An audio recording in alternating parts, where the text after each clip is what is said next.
Welcome to the Slop Temple. We pray this video helps.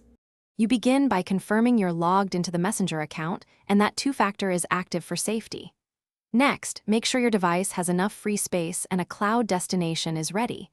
This prevents mid-process failures. Once done, open the app settings and locate chats or data options. Start the export or backup flow immediately. You do this now because partial data or interrupted transfers waste time, so pick local versus cloud. Then tap Backup to initialize the first snapshot.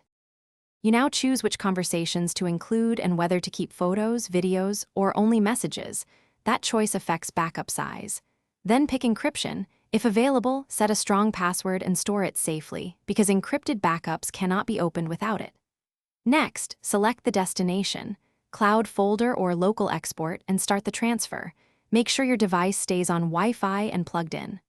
While it runs, watch progress bars and verify. There are no permission prompts waiting for your approval. You finish by verifying the backup. Restore it to a test device or open the exported file to confirm messages and media are intact. Once verified, keep both a cloud copy and a local copy for redundancy, and schedule routine backups so you don't lose recent chats. If something goes wrong, check app permissions, ensure storage quotas aren't exceeded, and confirm the encryption password. Incorrect passwords or missing permissions are the most common causes of failed restores, so address them. Thanks for watching. Consider subscribing if we helped you.